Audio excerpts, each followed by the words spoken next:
Welcome to the Mayor's Show. As always, we have an important show today with a lot of information. So I hope any kind of information you need at the end, will be where you can contact us and certainly the people we have on our show today. A very important show. We have with us the Bucks County Association for the Blind and Visibly Impaired. And we have two great guests with us today. To my left, we have with us today is Anne-Marie Hyer. Anne-Marie is the Executive Director. Welcome aboard. Glad to have you. Thanks so much for having me. I know you have a wealth of information today when we talk about this.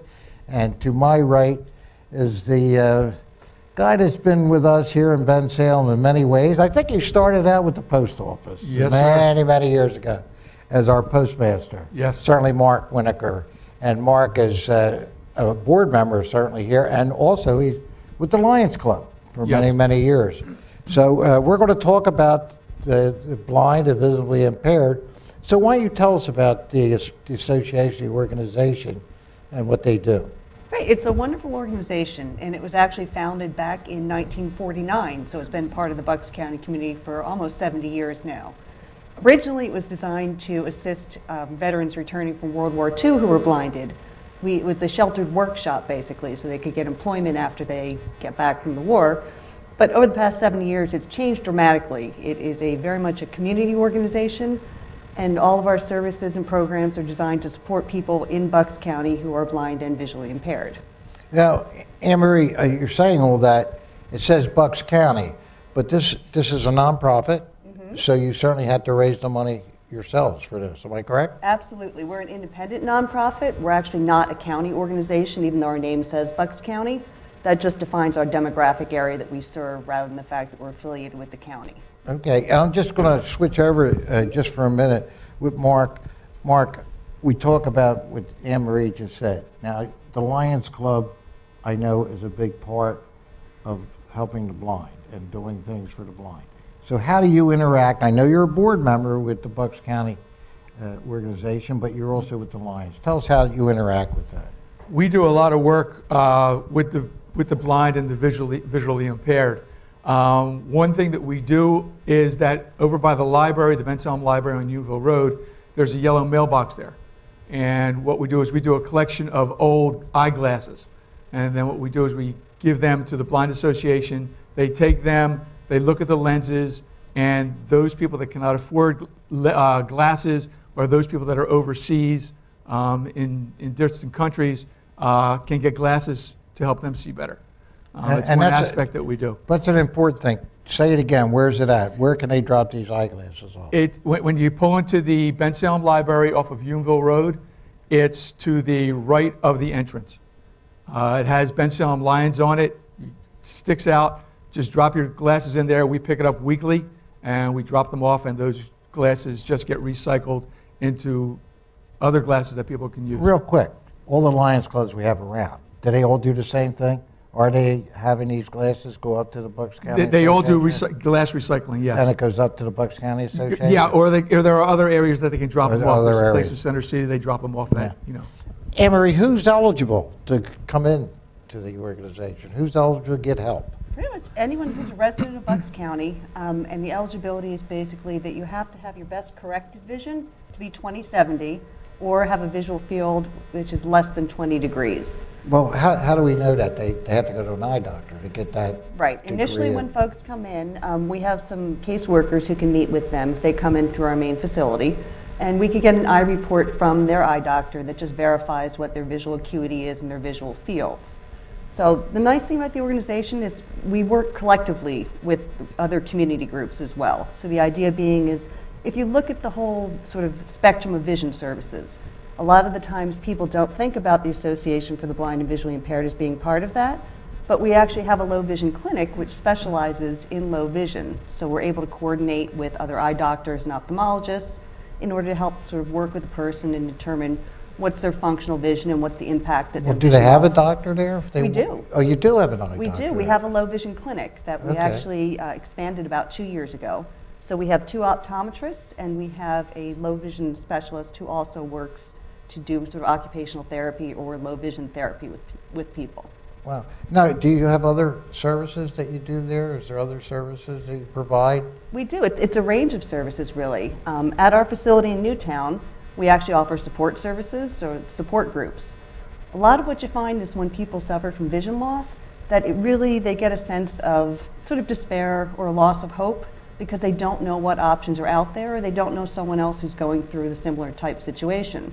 So by connecting them, we can have groups that meet at our facility, and they're able to share tips, they share experiences, they can get the emotional support to help them really see that there are options for the future. Well, you have one facility, correct? We do. Where's that facility at? It's located at 400 Freedom Drive in Newtown, so it's right off of State Street by the bypass in Newtown. Now, we do have a second low vision clinic that we have up in Telford, which is in the Lutheran the Upper community. Bucks. Upper Okay. Bucks, because we serve the entire county, so we Okay. want to make sure that access to the clinic doesn't restrict anyone from receiving the services. And then we also offer a couple off-site support groups. So we use Doylestown Hospital, we can use Lutheran Community at Telford. So it's great that we're able to work with the community in order to sort of find other locations to make sure everyone has access. And there's obviously a phone number that we're going to put on the screen, all the information, email address and everything. Good. It will be on there. But why don't you tell us what the phone number is and email address? Sure, the main number for the organization, it's 215-968-9400. And our website is very simple. It's www.bucksblind.org. Okay, and that'll be on the visually on the screen so everybody Perfect. can see it. You're a board member. Yes. You're at the Lions. Tell me what the board members are doing. Tell me how you're assisting to keep this thing moving. And how do you get their money? I mean, as a board member, you have to work on that, I would think. We do a lot of things throughout the township, specifically here in Bensalem. Now we're out there doing, we have bingos, we're looking at having possible night with the races, different nights out that can create some funds. We have a lot of volunteers that are helping us now. The group, I think we have about 86 members in our club overall, and we all have the same goal, to help those that need to be helped. We serve is our motto, and that's what we do. This year, we're looking at having other venues to help us out. We used to have a flea market, but I don't know if we're having that again this year. We fell behind a little bit, but hopefully we're going to get that back. And we're going to try and help with all kinds of different support groups so that we're out there in the township and those people that need us can get in touch with us. Today we're doing a show here, and certainly a lot of people are going to see this and try to understand what the purpose of the group and how important it is. How do you get your word out? Either one of you want to. How else do you get the word out? Because really, a lot of people don't know about this. I mean, opportunities like this are a perfect example of how it is we try to share the word with the local community. We do a number of educational presentations. We actually go into school districts and actually start to talk with the kids at a young age about vision loss, and to empower people to become involved and to support the organization. So we've done everything from professional in-service trainings for folks who work with the visually impaired to let them know sort of the best way to support someone with a visual impairment in different situations. We often go out, we'll speak at community organizations, like the Lions Clubs, like the Rotaries. We're part of the Newtown Business Association. We're part of the Lower Bucks Chamber of Commerce. So we really try to look at every opportunity to be able to sort of share what it is that we do. Yeah. Well, I know raising money is always a big problem. Yeah. You know that. Yeah, You know with the that's rough. line for nonprofits to get the job done. I noticed you added children to it and families. That's kind of a new service. Yeah, in the past 2 years, what we've found is we've always provided preschool vision screening services. So we go to about 85 sites throughout Bucks County of preschools and do free vision screenings for kids ages 3 to 5 to try to make sure that they're starting their formal education with the best possible site. But what we found was then you have kids that are a little bit older, so anyone up to age 21. And since there's a relatively low incidence of blindness and visual impairment in comparison to something like, for say, kids who have autism, there's not a lot of support networks out there for them. So we decided it was our responsibility to really create that. So we started a program called Kids Unlimited, and it's a social and recreational club for the kids. At the same time, it acts as a support group for the parents. So we're able to plan trips, have folks get together, and we're actually working right now on a transition workshop. So for kids who are ages 14 to 21, they're getting ready to graduate high school. And the Yeah. question is, what should they do? And how do you get the resources if you want to go to college? You know, how do you make sure that you have everything you need to be successful? I would think, for both of you, the question, talking about it, not a question, kind of a statement we could add. I would think the youngsters that are in school, and a lot of parents don't have money to even get the kid to a doctor, an eye doctor, it's so important at that young age to have their eyes examined. I mean, you see kids with glasses on, right, and 4, 5, 6 years old. I have to think a lot of them get left behind, that they don't have the opportunity to get families to be able to, you know, have the revenue for it, and they kind of, I don't know if there's a awareness to make the schools know that, you know, if a child can't see the I think read- that's what we try and do with the children's program that we have, is that we try and provide good knowledge and a lot of information to the families to help support their child that's in that. We want to try and increase the independence of the child, build up on their self-confidence, and we want to get to step out of their comfort zone, because they have that little world where they're really comfortable, and there's a whole world that they have to go out into as they get older. And we want to try and proactively evolve to help them build their self-esteem so that they can go out there and be independent when they get older. Now, I'm staying on the same track. I have to think of a youngster's in school and child's having trouble reading it, the teacher would report that to someone. Do I assume that? I think a lot of times that's one of the first issues that we find, is that when you have like a parent-teacher conference, the teacher may say, you know, Johnny or Betty is having a hard time seeing the blackboard, you know, or the whiteboards, whatever they use right now. Times have changed. I'm telling my age now. But, and that's one of the first We didn't have it at my age. Yeah, we didn't have it, yeah. Yeah, go clap the erasers.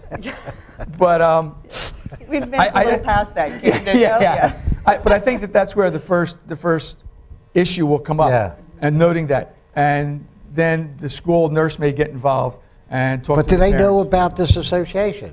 Well, I Okay. think that's one of the things You go why we into the needed the schools. children's services, Okay. because the school districts are wonderful.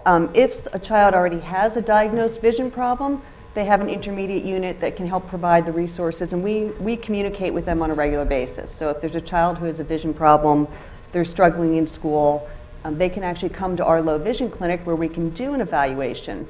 And it's a little different than a normal eye doctor, because what we try to do is we say, okay, you're experiencing some vision loss, there's some challenges there.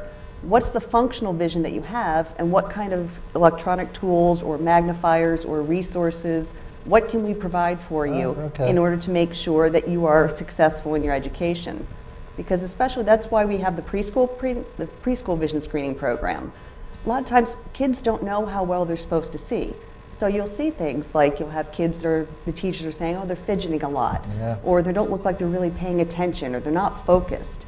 So you have to make sure that their vision is accurate, first of all, because without that, what 3-year-old is going to sit there and pay Yeah. attention to something they can't see? They're going to entertain themselves. Yeah, well, that's an important part of it, the youngsters. I mean, Yes. the children is a very important part. You know, I talked about a few minutes ago about raising money. You have a thrift shop. We do. We operate Second Look Newtown Thrift Shop, and basically it's responsible for generating about 38% of our operating budget Oh, each wow. year. So we very much, you know, we're an Almost 40%, independent yeah. organization, and we try very hard, and we also have a great group of donors and supporters. We partner with a lot of the local organizations for Can anybody fundraisers. donate to it? Absolutely. We encourage everyone to donate to it. Okay. Because what we're able to do is take this donated merchandise and be able to sell it, and then we have unrestricted funds to be able to generate new programs. We can be creative and flexible. So if someone comes to us and says, we have an interest in this, but I can't find a program, we now have the ability to really be flexible and meet the needs of the community rather than being tied into sort of Anne Marie, how do government. they donate? Are they going to, on your website, they're going to go to your If you- Facebook page? They gonna- Well, we have the website.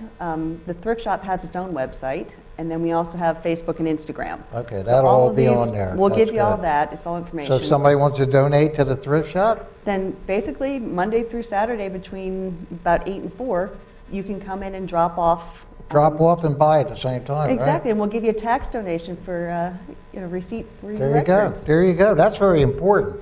A lot of people have things that they don't use that they could probably donate. Yeah, and on the website, Does it have to be new? No, it doesn't have to be new.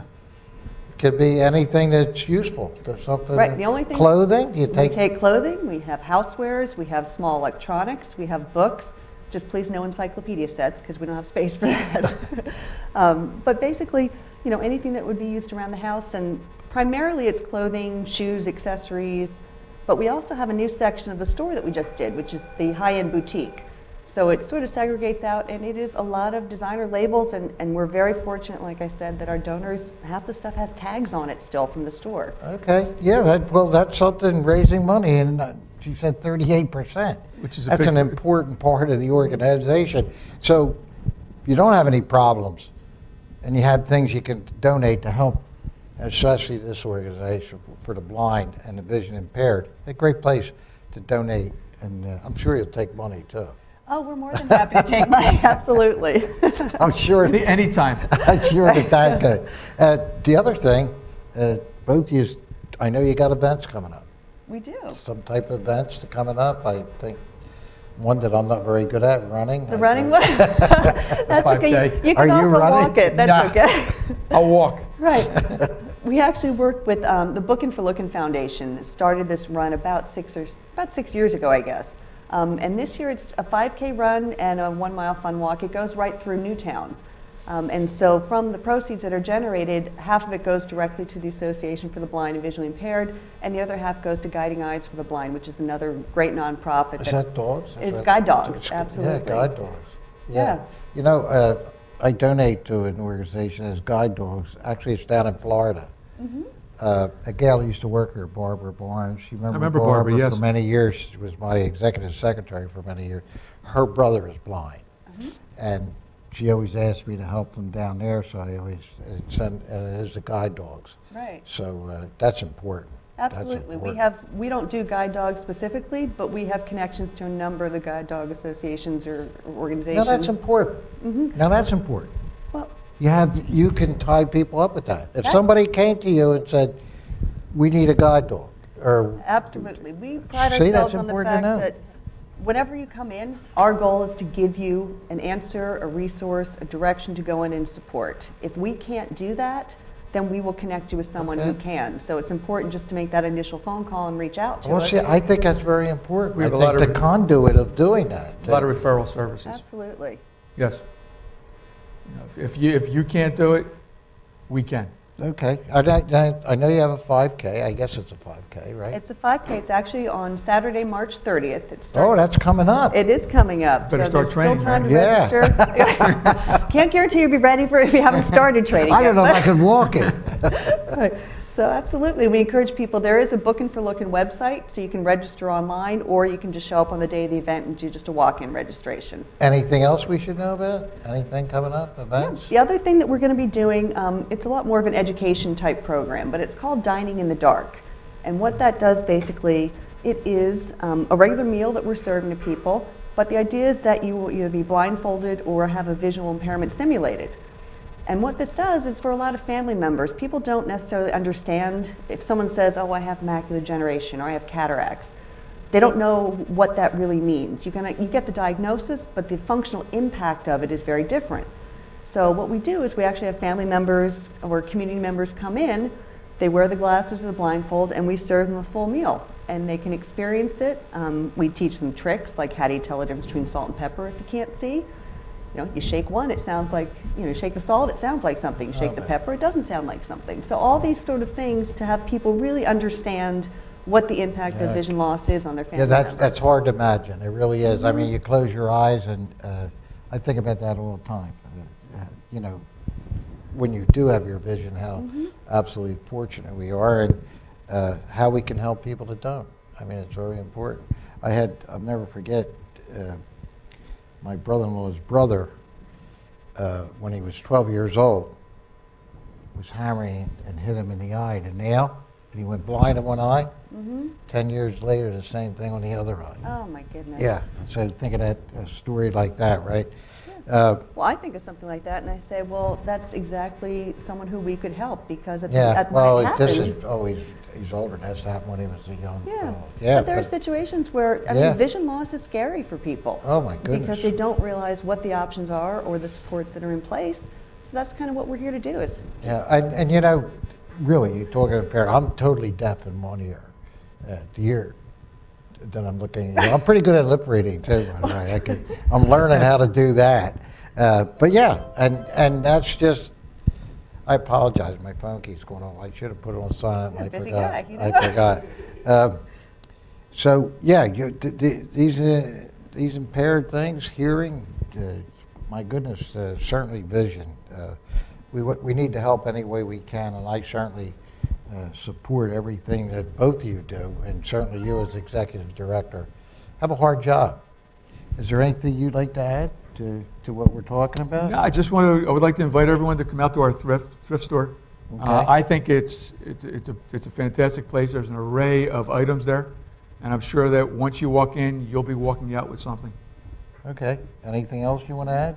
No, but any support that you can give us, help us out with in any way, volunteer with the Lions Club if you want. Yeah, there you we're go. accepting Give new us some plug memberships for all the that. time. Yep. You know, it's always good to help people within your community that have an impairment somehow. Well, You know, it makes your heart feel good. yeah. Well, I want to thank you, Mark, for all that you Thank do you, here Mayor. in Bensalem. And I'm glad you sold your place down in Florida and staying up here for the winter. We Nothing- need you. We nothing- need you. nothing like a Bensalem we- winter. We need you all year round. Amory, I'm going to give you the last word. Anything you'd like to say or add? It's all yours. Well, we certainly appreciate the opportunity to come out and to let people know. Unfortunately, I think we're one of the best kept secrets in Bucks County. We've been around for, like I said, almost 70 years, but I think people don't necessarily know that we are a resource. We're here for the community, and I think it's the more that people can support us, the more good work that we can do. So we really appreciate all the support that we get from folks, and we're looking forward to doing lots of new and innovative programs. Well, I want to thank you so much for being here today. I have to tell you that I didn't realize the association. I thought it was a county organization myself until we got talking with Marc and went through a few things. And thank you for all the hard work that you do and the help that you're giving people. We thank you for that. Oh. And we look forward to getting you some help. Hope some folks out there are Thank listening. you. And if people want to learn more about it, absolutely go to the website, because there's an entire sort of range of services that we can offer, and hopefully we'll be able to help some folks and reach them through this program. Great, and like I said before, on the screen will be all the communication you can have with the association on the blind and impaired. We will be back again soon. Any way you can help these folks here, and certainly Lions here in Bensalem, become a Lion, because we work hard. I'm a Lion. I wish I could do more help than the way you do it. I mean, it's unbelievable, the work that you put into that, and here in Bensalem, volunteers. I always said the volunteers make our community. Wouldn't be here without them. When way back in time when I first started, the volunteers make a community, the people that get it done. Till next time, everybody, God bless.